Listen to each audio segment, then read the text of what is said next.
noite?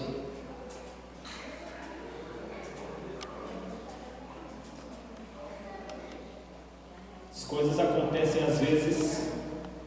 Na verdade, nós temos a mania de achar que as coisas estão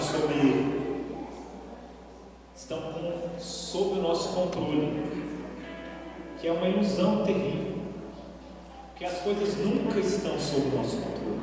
A gente é que tem essa ilusão de que as coisas estão sob o nosso controle, mas todas as coisas sempre estão no controle do Senhor, amém? Feche os teus olhos nessa noite. Vamos fazer uma oração. Presta seu coração diante do Senhor. Meu Deus, te agradeço, Senhor, neste momento, por cada coisa que aconteceu neste culto, por cada cântico, por cada testemunho, por cada resposta de oração, Senhor, por cada momento de alegria que nós já tivemos neste lugar. Eu te peço, meu Deus, o Senhor venha continuar abençoando e fluindo em nosso meio, para que esta noite não seja uma noite qualquer, para que este momento não seja um momento qualquer, ou mais um momento nas nossas vidas, mas pelo contrário, que hoje nós estejamos aqui com os nossos corações quebrantados para receber algo novo de Ti, o novo que vem, Senhor, de um novo arrependimento, de um novo quebrantamento, de uma nova fortaleza, de uma nova fortificação para o nosso espírito, que vem de uma nova cura, Senhor, que vem de uma nova gratidão que é derramada sobre o nosso coração, que é derramada sobre o nosso coração. Senhor, que nós possamos estar aqui para vivenciar e experimentar, Senhor, as dádivas do Teu Evangelho, porque o Teu Evangelho é poder de Deus que transforma o homem, Senhor. E nós cremos nesse poder que transforma o coração do homem, o poder que as pessoas não têm, o poder que nós não temos, o poder, Senhor, que os políticos não têm, que as nações não têm, que as filosofias não têm, que o misticismo não tem, mas que o Teu Evangelho tem, Senhor. O poder de entrar no mais profundo do coração do ser humano e dar um contorno de 180 graus na vida da pessoa, do homem, da mulher que te busca. E esse poder não depende de mim, não depende de ninguém, só depende de Ti. Nesta noite, nós confiamos na manifestação desse poder, do poder do Teu Evangelho apontado para as nossas consciências, para o nosso coração, para a nossa alma, para o nosso espírito.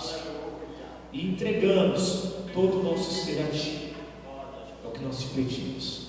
E te agradecemos em nome de Jesus. Amém. Amém, igreja. Sente-se, por favor. Abra sua Bíblia comigo. Amém? Lá na carta que Paulo escreveu a Tito. Tito capítulo 1. Carta que Paulo escreve a Tito.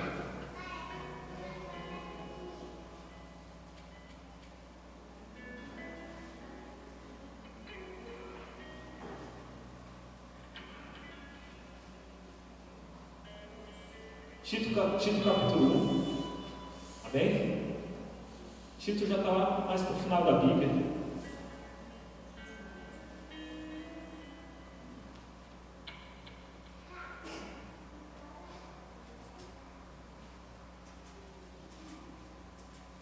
Nós vamos ler só 3 versículos, amém? Tito capítulo 1, e a gente vai ler o versículo 14, 15 e 16. Tem gente que descobre que Tito existe só quando alguém vai pregar em Tito. Eu lembro de uma vez, você gosta de contar esse exemplo. Eu desconheço, eu estou rindo, mas eu estou rindo para não chorar, bem, igreja. Eu lembro de uma vez que eu estava ministrando uma célula e uma pessoa virou para mim e falou bem assim, eu preguei sobre as 7 igrejas lá da Ásia, né? E até quando a pessoa falou, mas cara, qual é o endereço da igreja de Filadélfia? Aí eu disse, no final, né, eu disse, rapaz, eu acho que não entenderam direito sobre o que eu preguei. Meditação na Bíblia, amém, irmãos? Hábito que a gente tem perdido. Na verdade, que a gente perdeu há muito tempo. Poucos ainda têm esse hábito de meditar na Bíblia. O interessante é que a meditação na Bíblia, presta atenção nisso, a Bíblia não é acúmulo de conhecimento bíblico.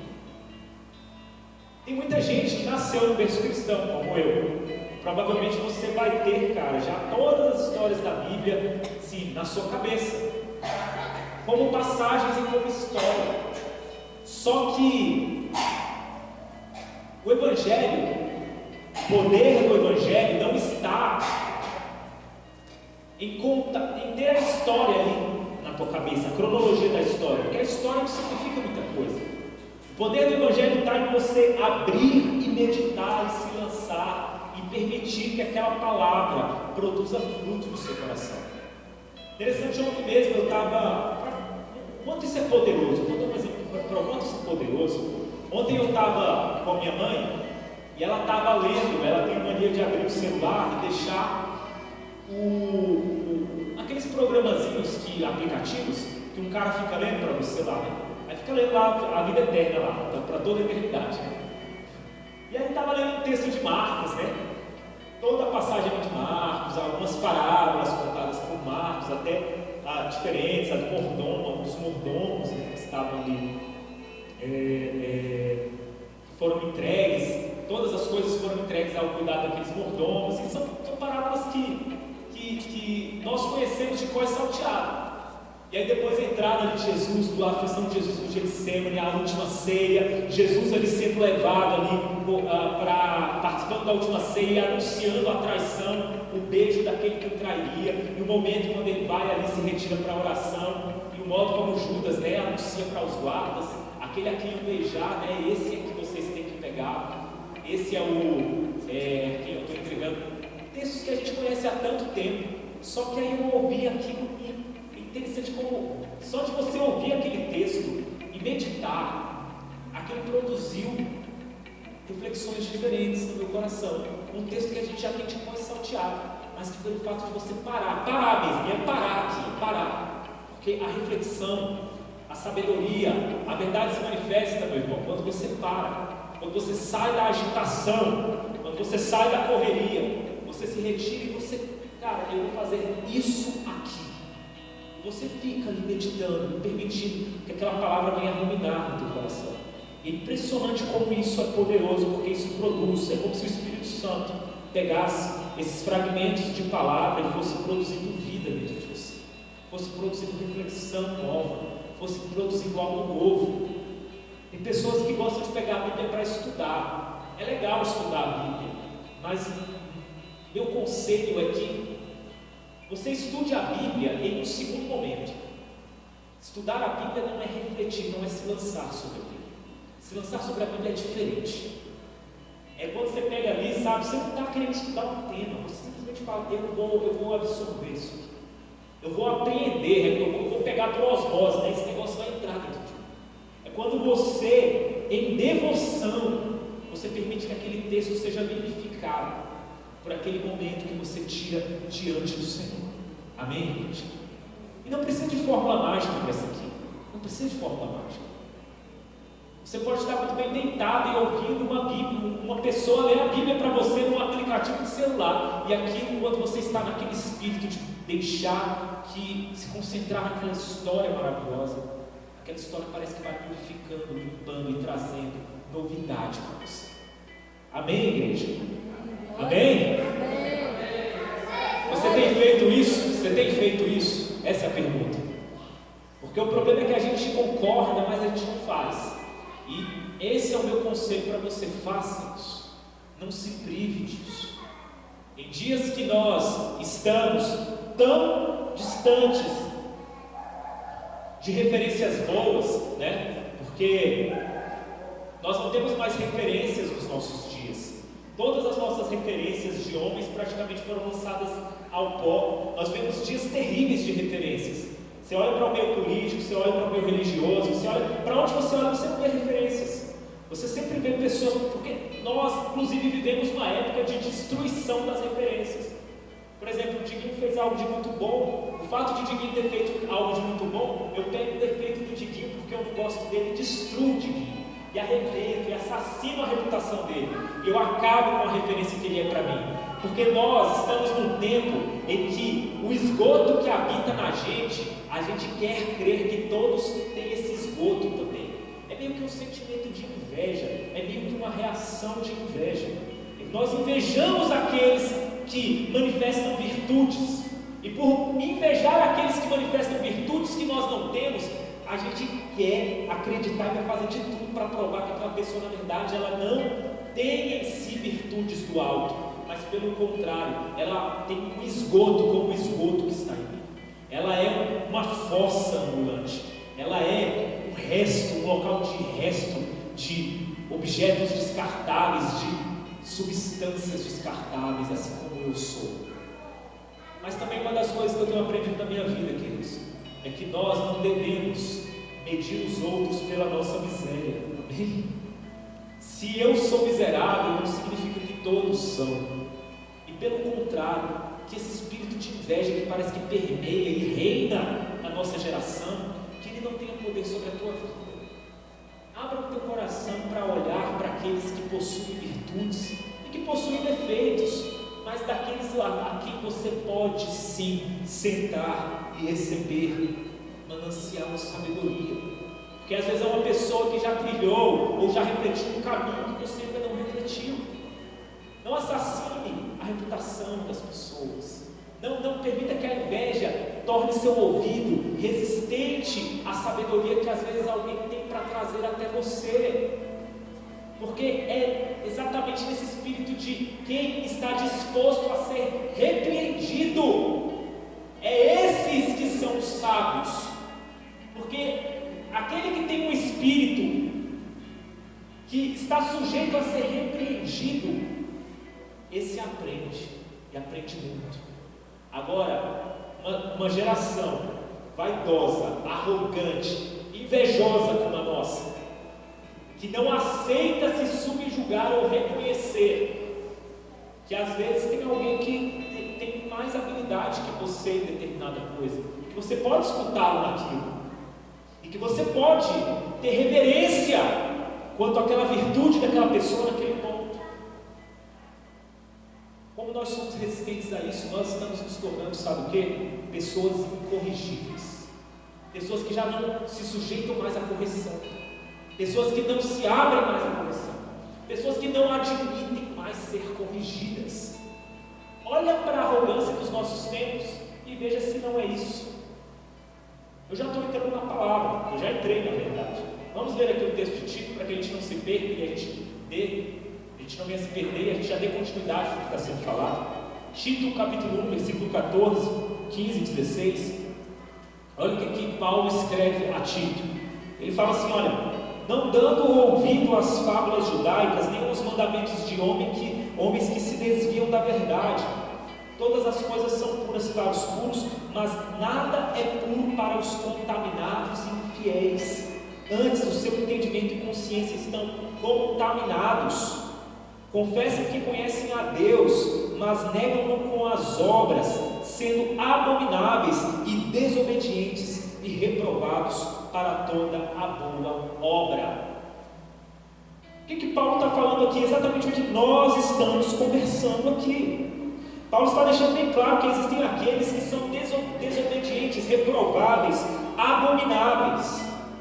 É um espírito que habita na pessoa, é um jeito de pensar, é um jeito de ser que está na pessoa, que faz com que ela seja incorrigível. E ao ser incorrigível, o seu entendimento, a sua consciência está absolutamente contaminada pela sua vaidade e sua arrogância. E ela se torna totalmente resistente a qualquer palavra de correção da verdade.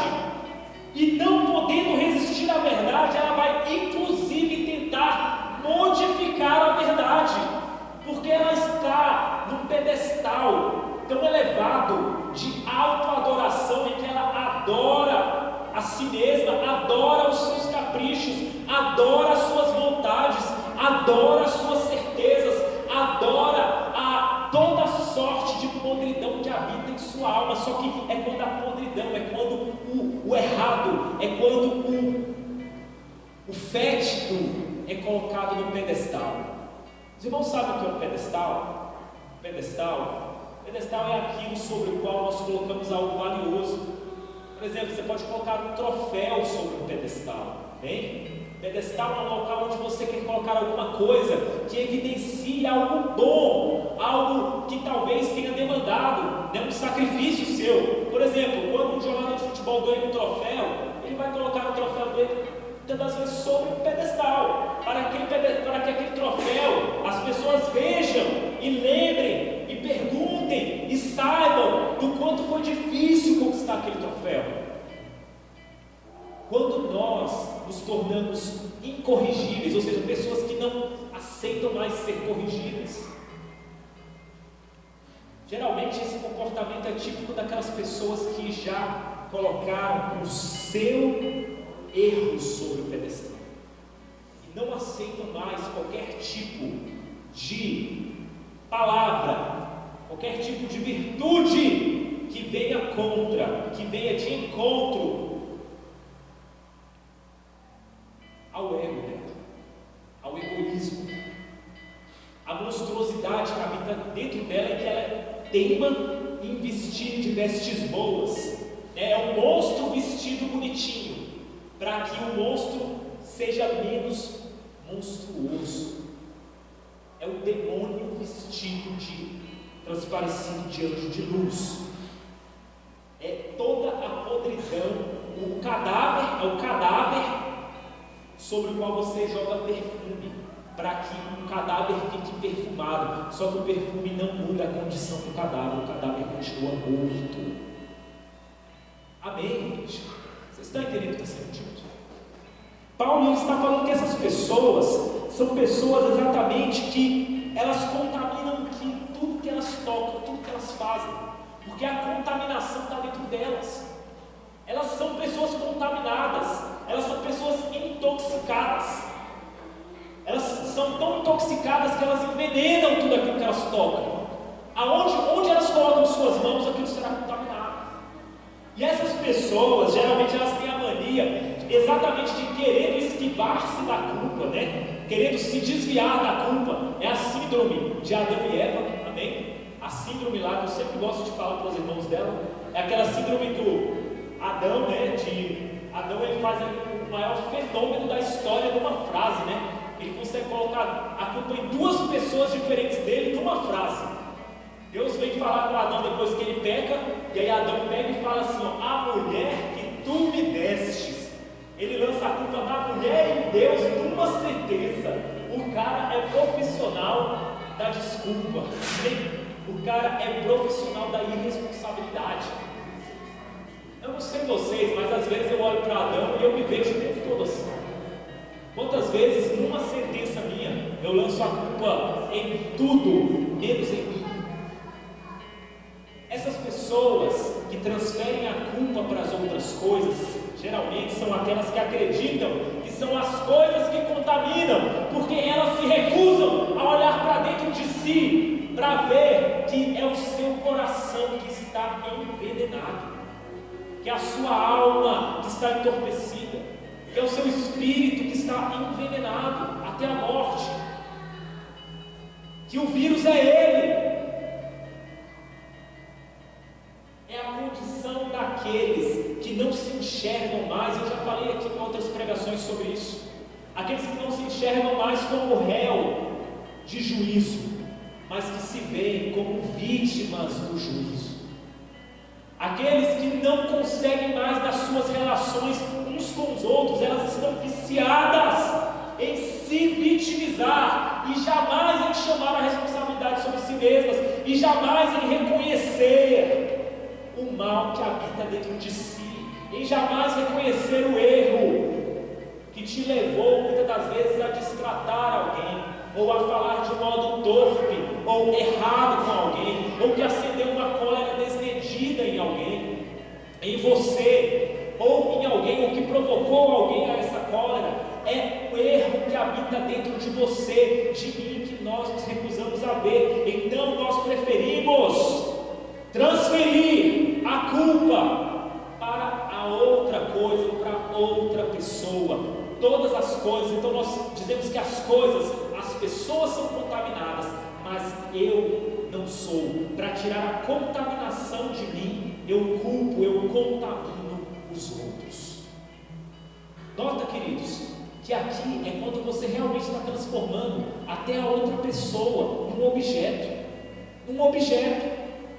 Porque Paulo, ele está deixando bem claro aqui que esse tipo de consciência faz com que você cuide, trate as coisas como contaminadas, né? Não, você não é o contaminado é a coisa. E quando você começa a tratar os outros como contaminados, aquele espírito hipócrita, religioso, que muitas vezes reina dentro de nós, mas que não reina só dentro da Assembleia de Deus antiga, não.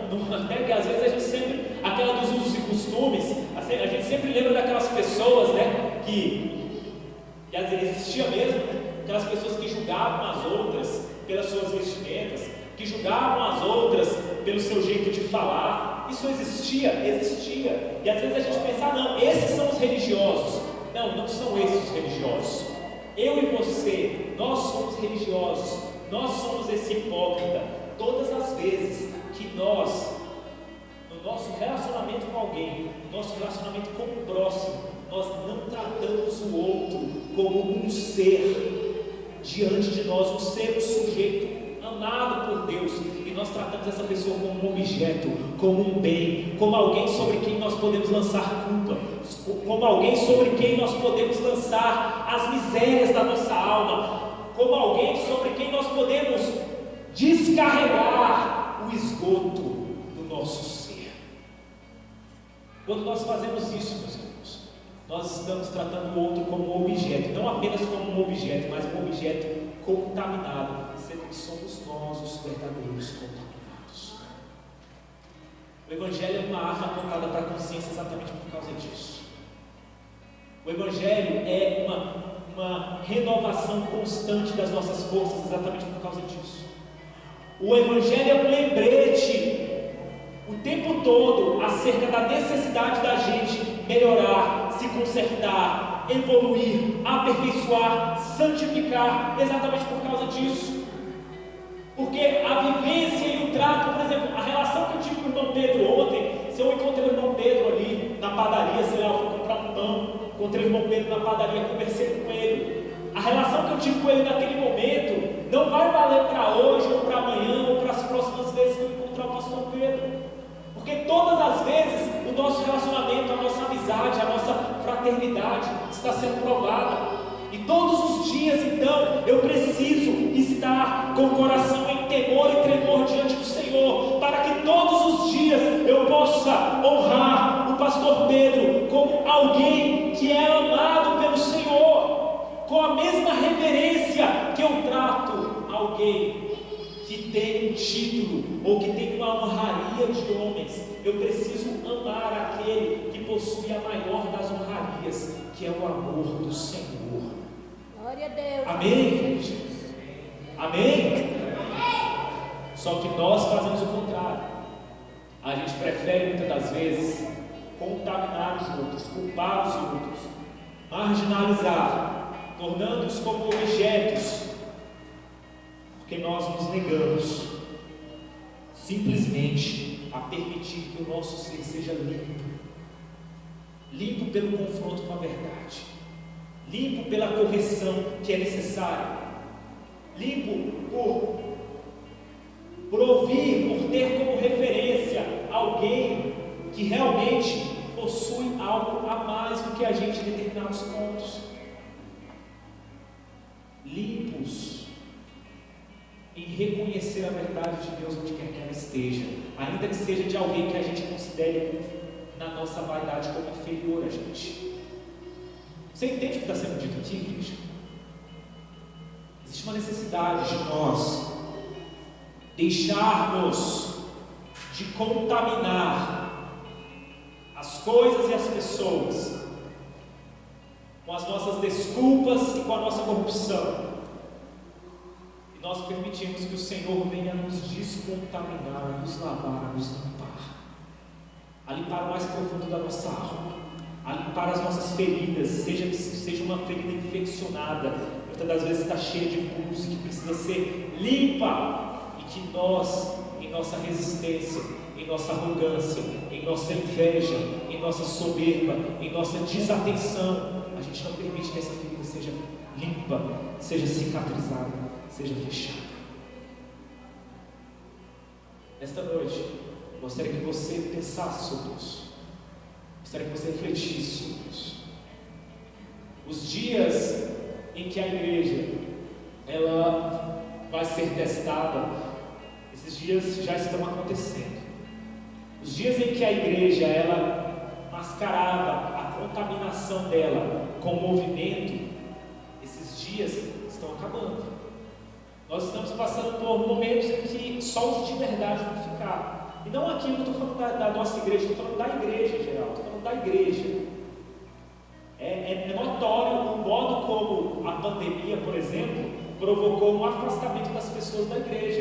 E todas as pessoas, todas as igrejas têm sofrido a mesma situação. As pessoas têm dormido, as pessoas têm sido menos frequentes, as pessoas já não têm mais a vontade do congregar, né?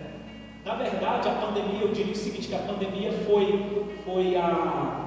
a pandemia foi o pretexto que estava guardado dentro dos corações já há muito tempo fartos, né? Cheios, gordos de si mesmos, cheios de si mesmos, fartos de si mesmos, tão cheios de si mesmos que já não cabe mais a palavra da verdade, já estão lotados. É uma pessoa que comeu 1 quilo de chocolate, não tem mais estômago para comer uma comida com substância, não tem mais espaço no seu estômago, no seu ventre, para comer uma comida com substância. Eu olho para a igreja e eu vejo isso. Eu vejo exatamente uma igreja que se distanciou em corpo, porque ela já estava distante em espírito já há algum tempo, porque ela já estava distante em fé, em fervor já há algum tempo. E a pandemia foi um excelente pretexto, amém? Para que isso se consolidasse. Meus irmãos, a igreja já tem vivido os dias em que só aqueles que são de verdade estarão, e que não vai dar mais para ficar maquiando contaminação com movimento, contaminação com falta de firmeza, fé e sinceridade, contaminação. A nossa falta de fé, a nossa falta de firmeza, a nossa falta de sinceridade, a nossa falta de paixão, ainda que o nosso sentimento esteja baixo, ainda que as nossas emoções estejam frias, mas você caminhando porque você sabe que precisa caminhar, é aquela certeza, é aquela convicção de que você não depende das coisas externas, mas que você sabe para onde você está caminhando, você sabe quem te chamou, e ainda que o mundo, ainda que todas as pessoas não sigam aquele caminho, ainda que a cultura tenha mudado, ainda que o momento de gelo, de esfriamento tenha soprado, só que há um altar que continua queimando o seu coração, porque é o próprio Cristo como sacrifício que mantém esse altar aceso no teu e no meu coração. Amém, igreja? Glória a Deus. Não se conforme com isso. Permita-se ser descontaminado. Permita-se que a ducha do Espírito venha te lavar, ainda que ao seu redor você só observe que cada vez mais a gelidão, o gelo tem tomado conta.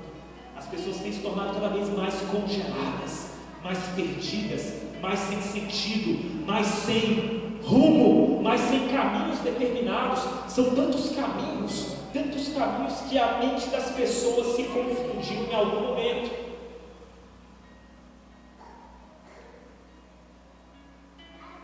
Só que nós, que somos da luz, permanecemos acordados, ainda que vivamos no meio de sonâmbulos. Que o Espírito da verdade, meu Deus, seja derramado sobre nós, de modo que onde houver um coração sincero, que esse coração não esteja sonolento, que esse coração esteja acordado. Senhor, ainda que nós vivamos tempos em que o sonambulismo é a regra, que nós estejamos despertos pelo Teu Espírito. Fica de pé nessa noite. Eu gostaria que você orasse para dentro de si. Você orasse ao Senhor com fé, com temor e tremor no seu coração.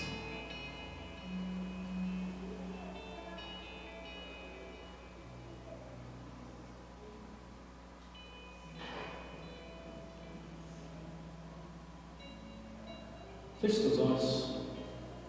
Eu não posso orar por você. Eu nem posso convencê-lo. Mas eu creio que o Espírito Santo, ele é poderoso para persuadir você nos caminhos do Senhor. Persuadir você, mostrando todas as contaminações que você muitas das vezes tem deixado quietas ou tem transferido para pessoas ou coisas, mas não tem assumido que a contaminação está em você. Que o problema é você. Que o problema não é o outro, não é a coisa, é você. Que a responsabilidade é sua. Se o seu casamento não está legal, a culpa não é, o contaminado não é a sua esposa, não é a sua esposa que é contaminada. Não é o seu marido que é o contaminado. O contaminado é você. É você que precisa de um banho. É você que precisa ser purificado.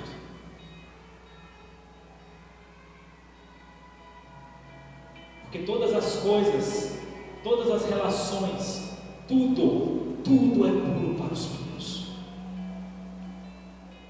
Se você não tem visto graça nas coisas, se você tem tido saudade dos tempos de outrora, se você tem se sentido frio e gélido, o contaminado é você. A culpa é sua. A responsabilidade é sua. Se algo não vai bem na tua vida, seja em que esfera que for da tua vida, não transfira a contaminação. Você que precisa ver, rever e buscar sabedoria do alto. Agora, eu tenho certeza de uma coisa: que o Senhor Jesus levou sobre si toda a culpa. E se você se abrir para assumir, para ver, para enxergar essa contaminação, esse fardo que está sobre você, o que eu quero te falar, meu irmão, é que de modo algum você vai ter que carregar esse fardo e essa culpa. Hoje o Senhor toma sobre si esse fardo, essa culpa. A responsabilidade de assumir que nós estamos contaminados é nossa. Mas quem purifica não somos nós, não é o seu esforço que vai te purificar, é o Senhor Jesus que vai te purificar. Aleluia, glória a Deus. É o Senhor Jesus que vai limpar o teu coração. É o Senhor Jesus que vai fazer toda boa obra na sua vida. Não tenha medo de se ver sujo. Não tenha medo. Não queira tampar a sujeira que há em você. Não queira. Por você achar que você não consegue limpar aquela sujeira. Não. O convite do Evangelho é simplesmente que você desnude, que você mostre a sujeira. Permita que o Senhor a limpe no tempo dele.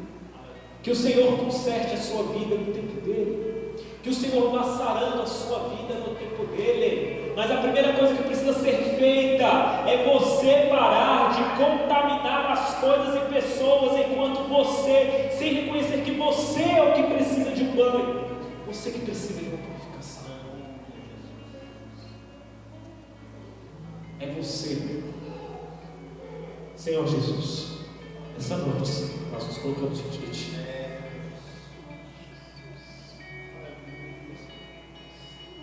Senhor, Tu conheces o nosso coração, Tu conheces o meu coração, o nosso coração, Senhor. Tu sabes quais são as nossas fraquezas. Sabes, Senhor, quando nós nos revestimos desse espírito hipócrita de querer transferir para os outros aquilo que é nosso, de querer apontar contaminação naquilo que só depende de nós, porque somos nós os contaminados. Senhor, eu te peço que o Senhor venha instruir cada um aqui, para que em sabedoria cada um aqui venha tomar as melhores decisões. Senhor, venha tomar as melhores atitudes, venha tomar, Senhor, as melhores palavras, venha ter o melhor trato de suas relações. Senhor, que nós não venhamos a nos ocultar de nossas sujeiras, a jogar sujeiras ou esconder sujeiras. Pelo contrário, Senhor, que nós, diante de Ti, venhamos a permitir que as Tuas mãos limpem em nós aquilo que precisa ser limpo. Purifique em nós aquilo que precisa ser purificado, porque Tu és Deus poderoso, que conhece o mais profundo do coração do ser humano. Sabes o quanto os nossos caminhos muitas das vezes são errantes, e o quanto nós temos nos tornado incorrigíveis. Mas nessa noite, meu Deus, eu te peço que o espírito de quebrantamento e humildade seja derramado sobre a Tua igreja, de modo que nós estejamos prontos e aptos para sermos corrigidos pelo Teu Espírito, Senhor, para sermos corrigidos pelo Teu amor, para que a Tua sabedoria encontre, Senhor, local dentro dos nossos ouvidos, e que nós possamos ouvir essa sabedoria e praticar essa sabedoria, Senhor. Porque o que nós vivemos é o que nós cremos.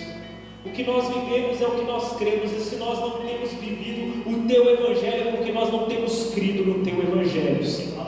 Mas nesta noite eu te peço, Senhor, que a fé no Teu Evangelho seja reavivada e seja transbordante, para que tudo que haja no nosso jeito de viver, no nosso modo de viver, seja, Senhor, inspirado, seja inspiração do Teu Evangelho, seja manifestação do Teu Evangelho em nós, Senhor. Meu Deus, em nome de Jesus, que o Teu poder seja derramado sobre a Tua igreja, e que nós venhamos a andar, não como pessoas que se escondem de Ti, mas pelo contrário, Senhor, como pessoas que se lançam, que correm para a Tua presença, porque não tem medo de Ti, pelo contrário, Senhor, estão abertas para toda a verdade que vem de Ti, Senhor. É o que eu te peço nessa noite, e te agradeço em nome de Jesus. De pé, estende suas mãos para cá, por favor. Quero agradecer a cada um dos irmãos que aqui estão presentes hoje. Amém. Que o Senhor nos leve em paz para os nossos lares, nos dê uma semana de paz, uma semana de bênção. Aleluia. Nos guarde, nos livre de todo mal, hoje e sempre. O amor de Deus, nosso Pai, a graça de nosso Senhor e Salvador Jesus Cristo, a comunhão e a consolação do Espírito Santo seja com todos. E todos digam amém. Não sai daqui sem dar um abraço no seu irmão.